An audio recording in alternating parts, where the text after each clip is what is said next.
Chapter 8, Margalo. Because he was so small, Stuart was often hard to find around the house. His father and his mother and his brother George seldom could locate him by looking for him. Usually they had to call him, and the house often echoed with cries of, "Stuart! Stuart!" You would come into a room and he might be curled up in a chair, but you wouldn't see him. Mr. Little was in constant fear of losing him and never finding him again. He even made him a tiny red cap, such as hunters wear, so that he would be easier to see. One day, when he was 7 years old, Stuart was in the kitchen watching his mother make tapioca pudding. He was feeling hungry, and when Mrs. Little opened the door of the electric refrigerator to get something, Stuart slipped inside to see if he could find a piece of cheese. He supposed, of course, his mother had seen him, and when the door swung shut and he realized he was locked in, it surprised him greatly. "Help!" he called. "It's dark in here. It's cold in this refrigerator. Help! Let me out! I'm getting colder by the minute." But his voice was not strong enough to penetrate the thick wall. In the darkness, he stumbled and fell into a saucer of prunes. The juice was cold. Stuart shivered, and his teeth chattered together. It wasn't until half an hour later that Mrs. Little again opened the door and found him standing on a butter plate, beating his arms together to try to keep warm and blowing on his hands and hopping up and down. "Mercy!" she cried. "Stuart, my poor little boy!"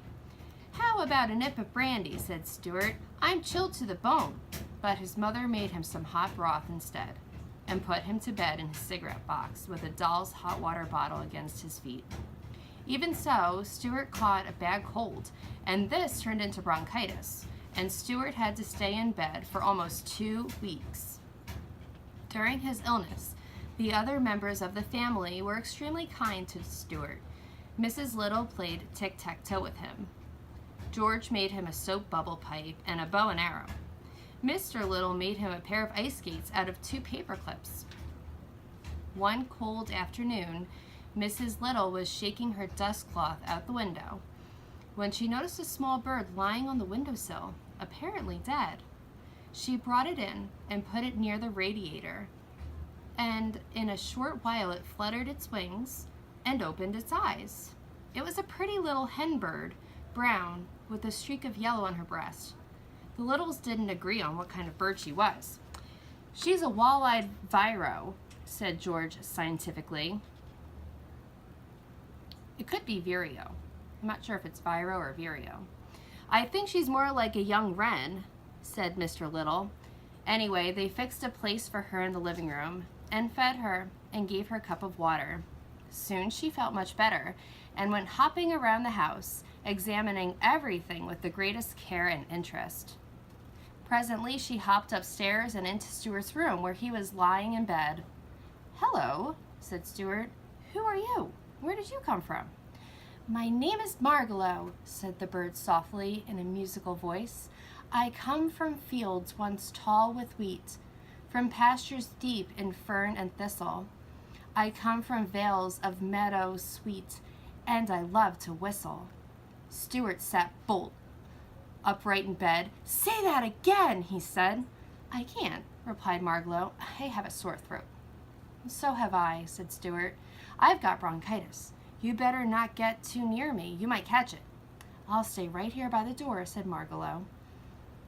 "You can use some of my gargle if you want to," said Stuart. "And here are some nose drops. And I have plenty of Kleenex." "Thank you very much. You are very kind," replied the bird. "Did they take your temperature?" asked Stuart, who was beginning to be genuinely worried about his new friend's health. "No," said Margalo, "but I don't think it will be necessary." "Well, we better make sure," said Stuart, "because I would hate to have anything happen to you. Here." He tossed her the thermometer. Margalo put it under her tongue, and she and Stuart sat very still for 3 minutes. Then she took it out and looked at it, turning it slowly and carefully. "Normal," she announced. Stuart felt his heart leap for gladness. It seemed to him that he had never seen any creature so beautiful as this tiny bird, and he already loved her. "I hope," he remarked, "that my parents have fixed you up with a decent place to sleep." "Oh, yes," Margalo replied. "I'm going to sleep in the Boston Fern on the bookshelf in the living room. It's a nice place for a city location. And now, if you'll excuse me, I think I shall go to bed. I see it's getting dark outside. I always go to bed at sundown. Good night, sir." "Please don't call me sir," cried Stuart. "Call me Stuart." "Very well," said the bird. "Good night, Stuart." And she hopped off with light, bouncing steps. "Good night, Margalo," called Stuart. "See you in the morning." Stuart settled back under the bedclothes again. "There's a mighty fine bird," he whispered, and sighed a tender sigh. When Mrs. Little came in later to tuck Stuart in for the night and hear his prayers, Stuart asked her if she thought the bird would be quite safe sleeping down in the living room. "Quite safe, my dear," replied Mrs. Little. "What about the cat Snowbell?" asked Stuart sternly. That would probably sound like this. "What about the cat Snowbell?" asked Stuart sternly. "Snowbell won't touch the bird," his mother said. "You go to sleep and forget all about it." Mrs. Little opened the window and turned out the light. Stuart closed his eyes and lay there in the dark, but he couldn't seem to go to sleep. He tossed and turned, and the bedclothes got all rumpled up. He kept thinking about the bird downstairs asleep in the fern. He kept thinking about Snowbell and the way Snowbell's eyes gleamed. Finally, unable to stand it any longer, he switched on the light. "There's just something in me that doesn't trust a cat," he muttered. "I can't sleep knowing that Margalo is in danger." Pushing the covers back, Stuart climbed out of bed. He put on his wrapper and slippers. A wrapper is probably a robe. Taking his bow and arrow and his flashlight, he tiptoed out into the hall. Everybody had gone to bed, and the house was dark. Stuart found his way to the stairs and descended slowly. There's that word, descended slowly, and cautiously into the living room, making no noise. His throat hurt him, and he felt a little bit dizzy. "Sick as I am," he said to himself, "this has got to be done." Being careful not to make a sound, he stole across to the lamp by the bookshelf and shinnied up the cord and climbed out onto the shelf.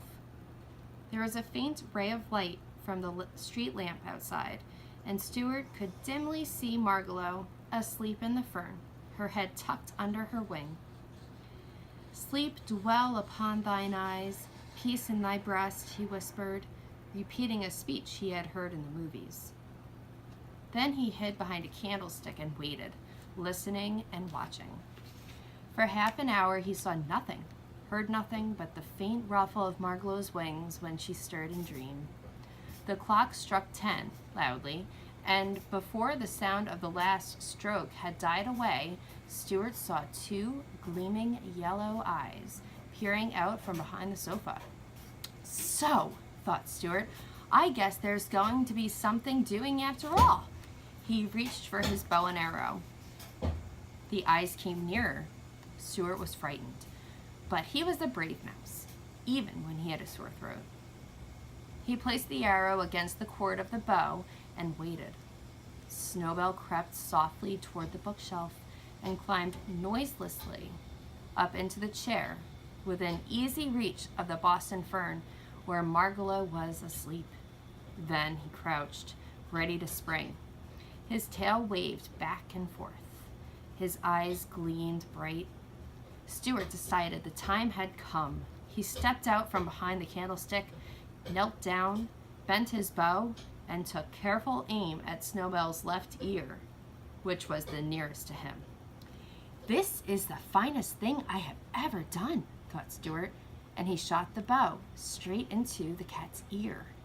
Snowbell squealed with pain and jumped down and ran off toward the kitchen. "A direct hit," said Stuart. "Thank heaven. Well, there's a good night's work done." And he threw a kiss toward Margalo's sleeping form. It was a tired little mouse that crawled into bed a few minutes later, tired but ready for sleep at last.